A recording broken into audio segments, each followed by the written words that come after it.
la palabra el senador Emilio Álvarez y Casa para hablar en contra del dictamen.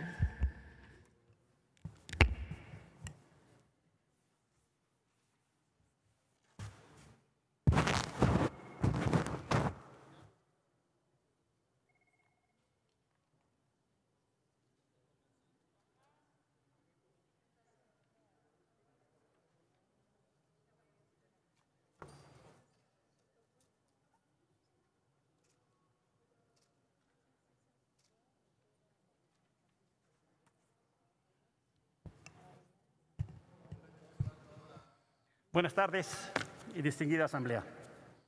Antes de fijar mi posición, quiero expresar mi reconocimiento a todo el personal médico por su ardua labor y entrega a todas y todos los mexicanos.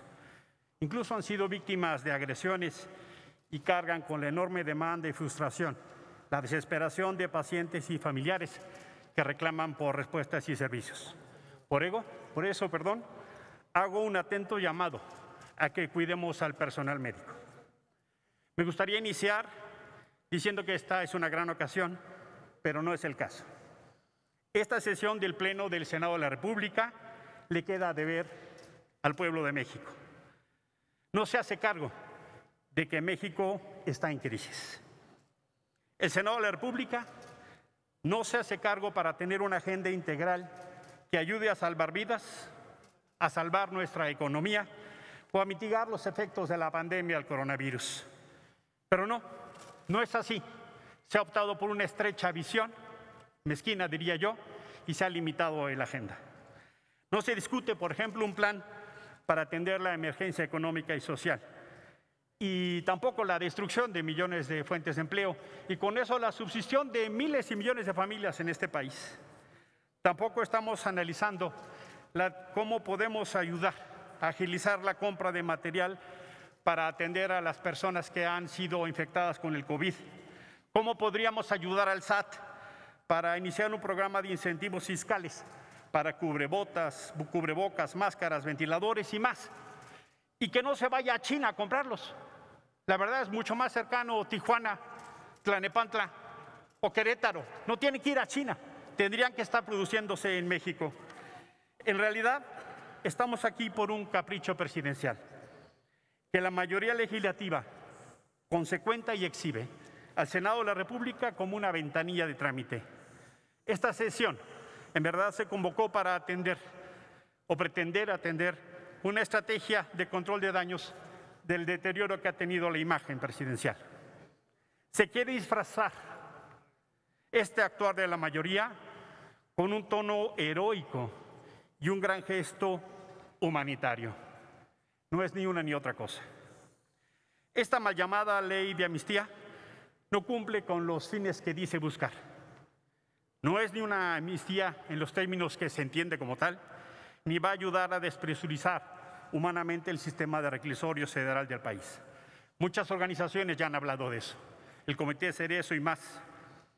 Esta ley no solo no cumple con los criterios para una ley de amnistía, ni siquiera es congruente con la exposición de motivos en el recuento histórico que nos hace de las amnistías, que son esencialmente carácter político, son un sistema de justicia transicional. Eso, la atención a la justicia transicional, es algo que también nos debe este gobierno. Si lo que se quiere descongestionar es el sistema penitenciario federal, lo cual está muy bien, porque en realidad es un sistema corrupto y sobrepoblado, lo primero que tenía que hacerse es echar atrás la reforma al 19 constitucional que habla de la prisión preventiva oficiosa. Aquí se aprobó esa medida que en realidad va a llenar a los reclusorios de población. Es una aberración al derecho penal y que en realidad está haciendo muchísimo más daño que lo que pudiera beneficiar esta amnistía. Si en verdad se quiere despreciar el sistema penitenciario, el presidente tiene dos herramientas que ya podría haber utilizado: el indulto o el programa de libertad anticipada. Esos beneficios ya los podría haber utilizado de suyo, si lo que quisiera es beneficiar al sistema penitenciario. De hecho, podría utilizar su capital democrático, ese que tanto le gusta presumir, para hablar con las gobernadoras y los gobernadores, la jefa de gobierno, para hacer un programa nacional, porque esta iniciativa es solo de alcance federal y no se hace cargo del alcance local. Ya en algunas entidades se está haciendo, en la Ciudad de México, en el Estado de México, se han preliberado a más de 3,000 personas en esas 2 entidades. Si eso es lo que se quiere, ya en realidad se podría haber hecho. Pero en realidad, eso no es lo que se está creando. Incluso, quien piense que esta iniciativa servirá para la pandemia, se equivoca o miente. Esto no es para eso. Se va a crear una comisión, se tendrán 60 días para eso, y luego se va a revisar caso por caso. Van a pasar 3 o 4 meses. Cuando acabe la cuarentena, todavía no va a estar funcionando esta ley. No sirve para ese fin. En realidad, déjeme decirlo con mucha claridad. Hay una enorme hipocresía en todo esto. Se aprueban leyes punitivas, no se hacen uso de facultades constitucionales que ya se pueden utilizar, no se atiende el por sí ya maltratado sistema penitenciario y la corrupción que existe, y ahora sí, deciden hacerle caso a la UNUDH cuando en general nunca la apelan. Deberíamos estar aprobando un mecanismo para poder sancionar de manera a distancia. ¿Por qué? Porque el Ejecutivo está gobernando con base a decretazos. El Congreso es un contrapeso republicano. Tendríamos que estar sesionando en crisis más y no lo estamos haciendo. Termino. Yo le digo al presidente Andrés Manuel López Obrador, termino, presidenta, hace mal en preocuparse por la erosión y desgaste de su imagen cuando hay una crisis que requiere toda su atención, pero me queda claro que no hay disposición para rectificar.